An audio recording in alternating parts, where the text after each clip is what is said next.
O equipo de goberno levará este xoves a plena aprobación provisional dun crédito extraordinario que permitirá a posta en marcha de 2 programas de apoio, acompañamento e atención familiar en contornos de especial risco.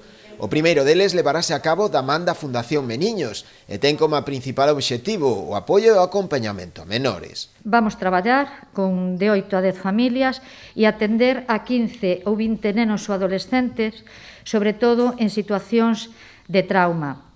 Vai ser, digamos que, dirixido pola Fundación Meniños e cun educador social, pois, como xa dixen, especializado en trauma e que utiliza o que é a técnica de apego. O outro programa será desenvolvido pola cooperativa Enraizando e focalizarase nos adultos en situación de vulnerabilidade. Porque son persoas que se encontran, pois, sufrindo algún tipo de trastorno mental ou patoloxía dual. A patoloxía dual é cando ese trastorno mental vai acompañado moitas veces pois por un tema de adiccións.